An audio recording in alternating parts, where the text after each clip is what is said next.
kabayan, sa tanghaling tapat po mga kabayan, meron tayong sinundan, no?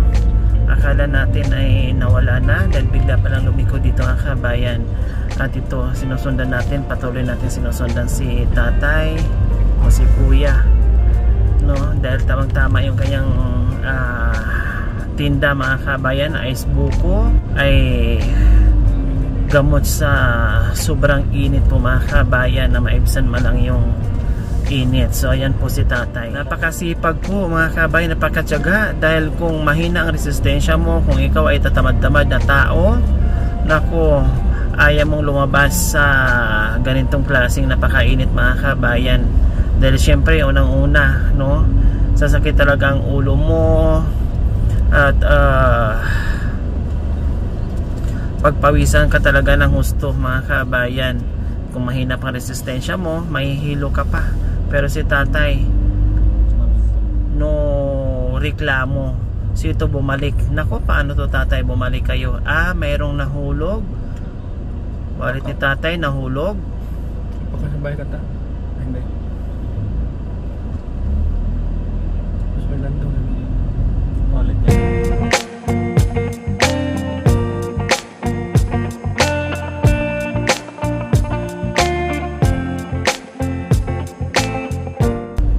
Pumasok na naman si tatay. Tay! Tay! Doon na lang. Doon na lang.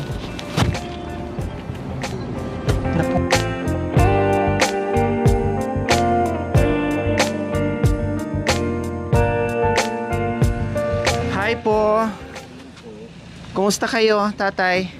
Anong pangalan niyo po? Yung original? Opo. Lupito, Rivera. Si tatay Lupito. Anong paninda niyo po, tatay Lupito? Ice buko. Ice buko. Anong flavor, tatay Lupito? Tama? Lupito. Lupito. Anong? Pinipig. Pinipig. Mango, cheese. Wow. Magkano po ang isa? 20. Pwede po bang makabili, tatay Lupito? Ilan? Titingnan natin kung anong flavor dyan. Ito, pinipig. Pinipig. Anong pinakamasarap dyan, tatay? Okay. Yung pinipig. Tapos yung yellow, ano po yun? Cheese corn. Cheese. Okay, sige, ito na lang pinipig. Kung meron pinte. So ayan ang paninda ni tatay Lupito. Napakainit ngayon, mabenta ang ice buko nyo. Bakit? Napakainit mo ngayon. Walang pera at mga tao. Wala silang pera. Minsan nakakarating pa nga ako ng Pangasinan. Saan po sa Pangasinan? Sa Pantol, Pupunto, Villanueva, Santa Monica. Iikot ako. Tapos? Pauwi na rin. Pero walang bumibili. Meron din. Yun lang, hindi yung mabili talaga. Ilang piraso po ang dala-dala niyo po ngayon? 130. 130 pieces. Nakailan na po kayo? Meron na rin 500. Wow, 500 ilang piraso po yun. Takpan nyo po, baka malusay yung panindan nyo. 500. Naku, tatay, pag naubos nyo po pala yan, makarami kayo. Meron din. Magkano po ang kita nito bawat isa? 5 lang bawat isa. Patungan nyo yung 5 piso bawat isa. Matagal na po itong ginagawa nyo, tatay Lupito? Tagal na. 1978 pa, titinda na ako. 45 years na ako nagtitinda. 1978, 45 years na kayo nang titinda na ganito. Ilan po ang anak nyo, tatay Lupito? 4 na lalaki. Nawala yung isa. Bakit nawala yung isa? Nagbigti. Namatay. Bakit nabigti? 44 anyos niya na. May asawa? Meron. Anong nangyari? Bakit nagbigti po, tatay Lupito? Kasi kung nasosobra siya, pag naisip niya, ginagawa niya. Naisip na siguro. Nalulong sa bisyo. Sa drugs. Tapos parang trip niya yun. Ginagawa niyang trip yung pagbibigti. Hindi lang po ba isang beses na nangyari sa kanya? Dalawa. Nung una, naputol yung tali. Itong pangalawa, sinigurado niya na alambre. Saan po niya ginawa, tatay Lupito? Sa mismong kwarto niya. Kasi 4 na kwarto yung bahay namin. May kanya-kanyang kwarto. Opo. Yung pagtingin namin, nakabitin na lang. Wala nakapansin sa kanya. Hindi siya na... Madaling araw niya ginawa. alam niya talaga na wala ng tao at tulog na kayo. Yung pinaalis na muna kami bago niya ginawa. Grabe. Kasi nagtitinda ako ng pandesal sa umaga, alas 3, kumukuha na ako. Yung panganay ko naman, mag-aalas 6, alis na yun, tatrabaho. Tapos? Yung isa naman natutulog, malayo naman ang kwarto, hindi niya narinig. Ilang araw niyo po bago na napansin? Hindi, kwan lang, yung ba't kaya ako balisa, sabi ko. Uwi nga ako saglit, sabi ko. Yung pagpasok ko sa kwarto niya, nandun, nakabitin. Wala nang buhay? Wala. Hindi niyo dinala sa ospital? Wala na, hindi na siya huminga. Buti wala siyang pamilya, tatay, na walang naiwan ng mga anak. Meron isa. Meron siyang anak. Wala lang asawa. Bakit naman po, tatay, nalulong sa bisyo? Hindi niyo pa naparehab? Nakwan na yun, natukwang na yun, na-rehab na. Tapos po? Hindi pa rin tumigil. Noong February 29, doon siya nagpakamatay. Nakaraang buwan? Itong taon? Itong taon na yun. Bago lang. Oo. Tatay Lupito, nasaan po si nanay? Nasa bahay lang. Anong ginagawa? Naglalaba. Nagigilabandera. Nakikipaglabandera? Kayo naman ay naglalako. Araw-araw. Bakit naiyak si Tatay Lupito? Sino pong dalawa lang po kayo ni nanay sa bahay nyo? Maitalong ko lang po, Tatay Lupito, ilang taon na po kayo? 65. Ang tagal na panahon na ginagawa nyo po ito, Tatay Lupito, hindi po kayo napapagod? Kaya nyo pa rin po magtrabaho na napakainit. Sabi nyo minsan walang kita, hindi na uubos. Pero hindi po kayo sumusuko, nandito pa rin po kayo. Nananap ng katawan ko. Manglalata ang katawan nyo. So kailangan nyo talagang kumilos o magtrabaho. Wow, napakasipag nyo naman, Tatay Lupito. Bakit naiyak po si Tatay Lupito? Masutuwa lang po. May gabay naman akong dala. May gabay po kayong dala. Para ako hindi napapagod po. Nasarinos. Opo. Lagi na akong hililigtas sa akin. Yun po yung dala-dala nyo na nagpapalakas sa inyo, na safe kayo sa paglalakbay nyo, hindi kayo pababayaan. Buti na po, Tatay Lupito, wala po kayong sakit wala kayong sakit na high blood dahil napakainit ngayon. Ang kalaban ngayon ay heat stroke. Hindi kayo nahihilo. Taga saan po ba si Tatay Lupito? Panipi. Taga doon po kayo. Ang layo pala ng nararating yung tatay, no? Kuminsan Pangasinan. Ang layo po nun. Araw-araw walang palya po yan. Hanggang ngayon nagsisibag pa rin po kayo, Tatay Lupito. Araw-araw po talaga kayo lumalabas. Ngayon, 500 ang kita nyo. So, tuloy-tuloy pa rin po kayo sa paglalako nyo or pauwi na po kayo niyan? Pauwi na kayo. Hindi naman pare-parehas ang kita namin. Hindi nyo na po iyan uubusin. Hindi na, isusuli. Isusuli nyo na kasi kumita na kayo ng konti, kumbaga. 300, pwede na. Opo, pwede na po yun. Importante makaraos kayo, may pambili ka na ng bigas. Ano nga po pala ang bibilhin nyo mamaya? Bigas. Anong ulam? Ilang kilong bigas po, Tatay Lupito, ang bibilhin nyo? Mga 3 kilo. Anong ulam po ipapasalubong nyo po ni nanay? Minsan mga tilapia. Bibili po kayo. Piprito nyo po? Paksili ba? Ibig nyo sabihin si nanay nakikipaglaba? Tumatanggap siya ng labada, ganon? Tapos kayo naman ay ganito din ang trabaho. Kumbaga nagtutulungan kayo. Dito po banda. Ayan, para makaano naman kayo. Ayan, uupo po kayo dito. Ayan, ayan. So, ayan po mga kabayan, no? Napaiyak si Tatay Lupito No, dahil sa buhay, siyempre sabi ko nga kanina, kahit may edad na si tatay, pero hindi iniinda yung sobrang init, nandito pa rin sa paghahanap buhay, hindi sumusuko, na imbes mga ganitong edad sana, mag-relax na lang, no, magpahinga, hayahay ng konti, pero hindi po nakukuha ni Tatay Lupito dahil paano nga naman ang buhay kung mag-relax lang si Tatay Lupito na kailangan kumakain sa araw-araw. Sinong magbibigay? No, sabihin natin may anak nga, oo, totoo po yun, may anak, pero hindi naman din maasahan kasi kung magbigay man, kung meron silang sobra, dahil may mga sariling pamilya na rin po, Tatay Lupito. Sa ilang taon yung pong paglalako, Tatay Lupito, kumusta naman po ang buhay nyo? Siyempre sa tagal-tagal ng panahon na naglalako kayo, na bago naman, nakapag-aral naman yung mga anak. Nabangga pa na ako noon eh.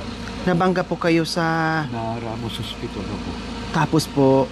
Yun na, pinagaling ako ni Apo na sarili. Matagal ako nakaratay. Talagang grabe yung aksidente nyo. Sa pagdadasal ko, parang pinagaling ako. Ito yung tama ko, nahiwala. Ay, opo, ang laki nga po, Tatay Lupito. Namamanhid yan. Ano pong nakabangga sa inyo? Kotse, pula. Pinadoktor lang ako. Yung araw, hindi niya binayaran. Kasi, official doktor ng army. Hindi nakabangga sa tapos po, pinagamot lang po kayo? Sa Ramos Hospital. Tapos, sabi ko, sir, yung araw ko naman. Ay, hindi. Babayaran ko lang yung hospital mo. Kahit magdemanda kayo. Bawal lang bisikleta sa highway. Dapat dito lang tayo sa rampa. Kumbaga nahanapan ka ng butas. Pero ganun pa man, syempre naghanap buhay kayo kahit man lang meron kayong pangkain yung araw-araw. Napagaling din ako. Apo na talaga. Pa nagkaroon sila ng pamilya. Mag-aral noon. Bakit po? Wala. Noon? Nanay ko. Gusto niyo mag-aral noon, Tatay Lupito? Anong natapos niyo po, Tatay? Hanggang anong grade na po kayo? Kumain na po ba kayo? Kumain na. Ano po yung ulam niyo? Nagmami lang ako dyan. Hindi na kayo nagbabaon ng kanin. Hindi ako ganong kumakain ng kanin sa tangali. Iwas diabetic. Light brown. Pagka nasugat ako, pag gumaling, nangingitim. At saka pag nasugat kayo, matagal din gumaling. Parang ganon. Noon. Pero ngayon, may iniinom akong gamot. Pag nasugat ako, gumagaling naman ako. Anong gamot naman po ang iniinom nyo? Mahogany. Mahogany capsule? Yung buto, hindi ito. Yung buto po talaga mismo. Mapait ito, sobrang pait. Parang pang diabetic po siya, Tatay Lupito. Herbal. Ay, bunga. Mapait ito. Mapait pa sa ito. Kaya nang iniinom ko. Yung buto niya. Nilulong ko lang. Kasi kung munguyain mo ito, di kaya. Hindi kaya, mapait. Kailangan parang gamot nga ang gagawin. Tubig. Kung ganyan, sasabay ko na sa tubig. Kumusta? Ilang taon na kayo nagiinom ng ganyan? May kwan na. Tatlong taon na. Kumusta naman po ang pag-iinom niyo po dyan sa buto ng mahogany? Wala naman side effect. Yun nga. Gumagaling naman po kayo? Kumakalma naman po? Oo, gumagaling ako. Wow, ang galing ha? Bunga ng mahogany, yung pinakabuto niya. Yung bunga na ganyan. Pag binasag mo yun, marami. Opo, yan yun. Yan po yun. Minsan nga, huwag na kayo magpindot yun. Sobrang init. Sabi po nino, Tatay. Oo nga, tama nga po. Hindi tayo kakahit. Sabi ko rin. Pinagbawalan na kayo na magtinda ng mga anak nyo. Pero hindi ako siguro, kaya pinagbabawalan na po kayo. Kasi kung kain lang, kaya naman kayong pakainin. No? Ang inaalala sa inyo, Tatay Lupito, is yung init. Baka bigla kayong mahilo dyan or nag-aalala sa inyo. Minsan nahilo ako, hinto ako. Tama. Patay na muna ako. Tapos, iinom ako maraming tubig. Ayun. So, Tatay, balikan natin yung iniinom mo yung gamot. Sa loob ng 3 taon, wala naman pong side effect? Wala kayong nararamdaman na nakakaiba? Ito nga, malala na yung sugat na yan. Nakita nung matanda. Ay, may diabetic ka, baka putulin yung paa mo. Sabi, Opo. oh, ito ang inumin mo. Yung ininom ko, unti-unti namang gumaling. Ay, ibig niyong sabihin, Tatay Lupito, sugat po talaga itong bakas na yan? Sugat yan. Alos lumitaw na yung buto. Ay, talaga? Tapos nung binigyan akong gamot yung mawagan biglang nagbalik. Ay, salamat Diyos ko. Wow! So, ang galing pala ng mahogani. Talagang proven yun na, talagang nangyari na pinagaling yung sugat nyo dyan sa ano lang, sa bunga ng mahogani. Ang gamot daw ng diabetic mapait. Sobrang pait yun. Opo, kaya nga yung iba, parang pag may diabetic ka, parang kailangan kumain ka ng mga mapapait. Tulad ng ampalaya, daw ng ampalaya, yung mga ganun po. Pero walang sinabi yung mga ampalaya. Nakakala ko magpuputulin na yung pako na Pero dahil sa... pinagaling ni Apo na sa relo. Ayun. Litaw na yung buto ko rito. Po halata nga po, Tatay Lupito. Yung kwan ba, unti-unting gumagaling. Pati yung kirot niya nawawala. Sabi ko, pakirot yan. Alos hindi ako makatulog. Tapos, sa laki po ng sugat. Tapos, napulot ko yun, yung pagmano yun sa highway. Pinalagaan ko. Basta bumabiyahe ako, yan ang tinitignan ko kagad. Initan yung Jesus Yung, na sa ganun. opo, yung pananalig nyo dyan. Tama po yun. Kailangan bago Kaya kayo nung- magbiyahe, magdasal. Kaya nung nabangga ko, alam nila patay na ako. Tapos biglang may pumasok na hangin sa ilong ko. Nalanghap. Nagkamalay ako. Nawalan ka ng malay talaga, Oo. Tatay. Ay, patay na si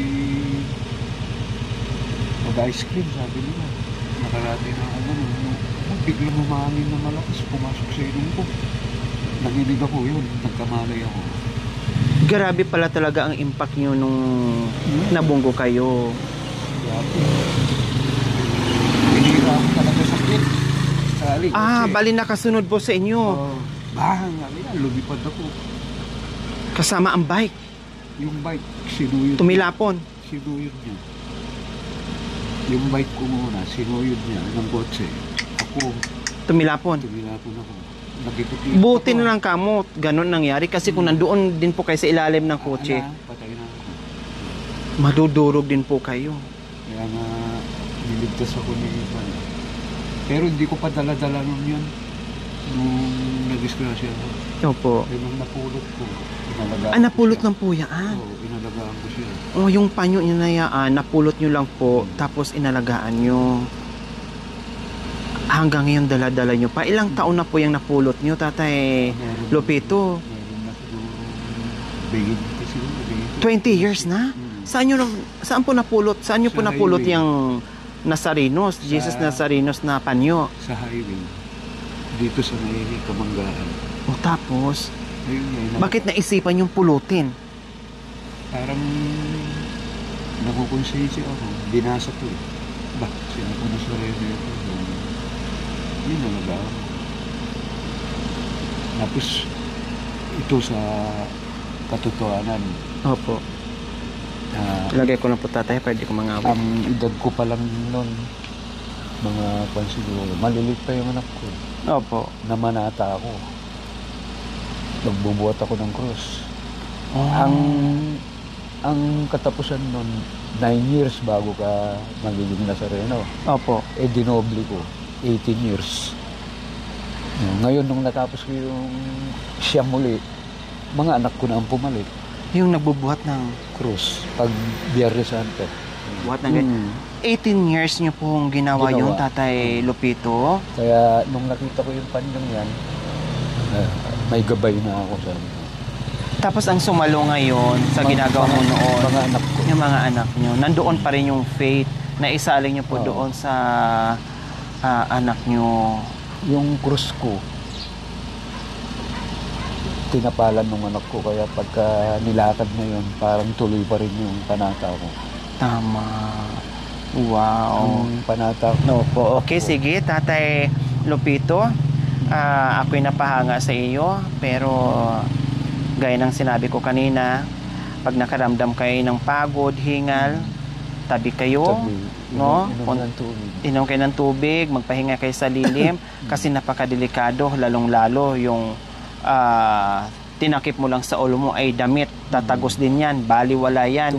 Napakainit talaga ngayon, no? Nag 50 plus o 50 degrees Celsius tayo. Hindi nga ako nakulong sleep, parang kinakagat ng araw tong... Opo, pag wala kayong nakaganyan kayo, Diyos ko, akala mo lumiliyab na yung balat mo sa sobrang init. Lumiliyab. Hindi, sabi ko naman, tinatanggap ko po Lord. Para pagpawisan ako, yung cholesterol ko, dilalabas ko. Opo, lalabas. Pero, masama din pag nasubrahan. Kasi ang dami-daming na heat stroke ngayon. Tama yung ginagawa natin ng kapapapawis, pero hanggang alas 10 lang, nandoon pa yung magandang init. Pero pag lumagpas na hanggang 3 o'clock, napakainit, nakakasunog ng balat. Diba? Kaya nga, pauwi na ako niyan. Okay. No, sabi ko nga kanina, imbes na mag-relax na lang, magpahinga na lang, pero hindi makuha magpahinga, magpa-relax, mas gugustuhin na lumabas ng bahay, maghanap buhay, kahit mainit, kahit kalaban, kahit delikado. Hala, tuloy-tuloy pa rin po sa ginagawa, no? Hindi sumusuko, ika nga, bahala na si Lord. Dahil sa kasipagan nyo po, tatay, meron akong regalo sa inyo para pag-uwi nyo, na kahit papaano ay magiging masaya naman kayo na mapalitan yung pagod at pawis nyo sa ginagawa nyo. At meron kayong pasalubong ni nanay. O, Tatay Lupito. Salamat. O, anong ibibili nyo po dyan? Bigas sa ulam. Ilang kilong bigas ang... 3. Limit namin 3. O, wag na 3. Bumili na kayo ng kalahating sako. Sige, salamat. Para nakatambak na yung bigas nyo dyan. At bukas, ay wag mo na kayo lumabas. Mag-stay muna kayo doon, pati si tatay, ay pati si nanay. Wag mo na magtrabaho. Doon mo na sa loob ng bahay, mag-relax muna. Dahil meron ng bigas na naka-imbak. Anong ulam gusto nyong ipasalubong ni nanay? Karne sana. Anong klaseng karne? Karne baboy. Karning baboy. Sige. Ito na. Bili kayo ng karning baboy. Maraming salamat ah. Hindi ako. Walang anuman po, tatay. Kasi napaka-deserve mo. Sabi nyo nga, 18 years kayong nagsisilbi. Pagbubuhat ng cross ay hindi kayo napapagod. So deserve nyo po yan dahil sa inyong paniniwala, no, sa katatagan nyo, sa kasipagan nyo. Nandito ako. Nandito yung aming team, kasama mga sponsor na kahit paano ay mapawi man lang ang pagod. Sa loob ko. Opo. Kasama ko sa Opo. Dagdagan ko pa, Tatay Lupito. Gawin ko ng 5,000. Salamat. Maraming salamat. 5,000 para kay Tatay Lupito. Pang regalo niya. O, nakatambak na dyan. Kung hindi lalabas. Para salamat. Wow, hindi lang isang araw, kundi 3 araw. Salamat. Para oras naman kahit papaano. Sabi mo nga, hindi mo kaya mag-relax. Dahil paano ang pagkain. So ngayon, 3 araw, malaking tulong po yan sa katawan mo na makarelax po kayo, makarecharge, no? Pati si nanay, huwag nyo na munang paglabahin. Mag-relax muna kayong 2 ng 3 araw, kumain, mag-relax, matulog, kumain, mag-relax, matulog sa loob ng 3 araw para mapawi yung pagod mula noon hanggang ngayon sa patuloy na paghahanap buhay na walang katapusan. Kumbaga, ang katapusan na lang siguro ang paghahanap buhay pag hindi na kayong lumakad at pag namatay na. Ganun na lang siguro. Ngayon naman, ay bigyan nyo naman ng panahon na mag-relax kasi meron na kayong 5,000 pesos. So, masaya po kay Tatay Lupito sa biyaya. Masaya po. Iniyak ko na nga. Diba? Hindi akalain ni Tatay Lupito, mga kabayan, naging emosyonal siya. Sino mag-aakala na akala mo ay bibili lang ng ice cream, bibili lang ng buko, pero yung pala ay hinahanap siya, no? Hinahanap namin, sinusundan namin kanina, inu-stock namin si tatay kung saan-saan siyang iskinita pumapasok. Hindi niya alam na sinusundan pala siya. Yung kasipagan niya at yung determinasyon sa pagtitinda, hindi niya alam na meron palang taong sumasunod sa kanya dahil sinusundan siya ng biyaya. Diba? Kaya magpapasalamat po tayo dahil meron naman po tayong napasaya. Mami D, Maraming salamat po. Ayan, si Mami D. si Tatay Lupito, masipag na tagalako ng ice buko. Gusto niyo po mag-ice buko, Mami D? Oo, sige. Pabili po. Magkano po kanina, Tatay? Isang... Pabayan nyo na. Ha? Pabayan nyo na. Hindi, ito po. Ayan. Isa pa po kay na Mami D. Anong flavor mamili ka? Ay! Pinipig. Maraming salamat po sa nasawang pagmamahal mula noon hanggang ngayon. Walang iba kundi si Ma'am Rixie Cortez Hardilisa from Daly City, California. Maraming salamat po sa inyong ginito ang puso. Nawa ipagpalain po tayo ng Panginoong Diyos sa araw-araw. Nawa ibigyan po tayo ng kalakasan ng katawan sa araw-araw. Nawa ibigyan po tayo ng mahabang buhay. Pang sa ganun, marami po tayong mapasaya na tulad nila, lalong-lalo na yung ating mga seniors. Rixie, maraming salamat po. Hindi ko po makakalimutan ito.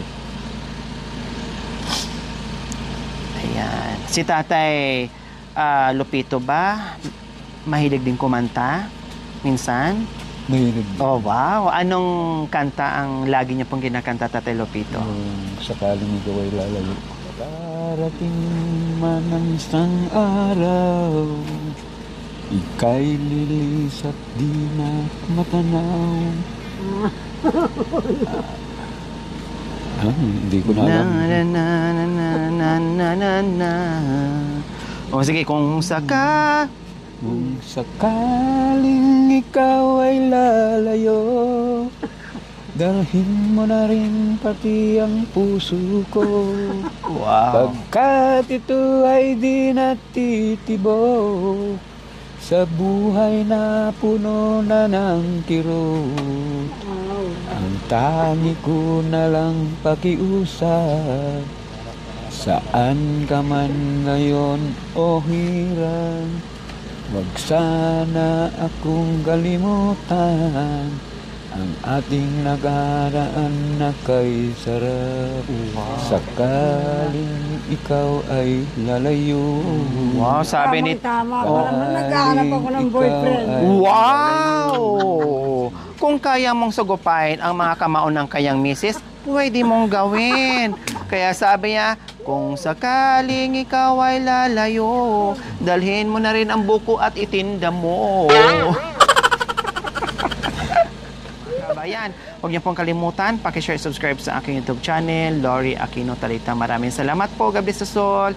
Bye po, Tatay Lupito.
Thank you for watching.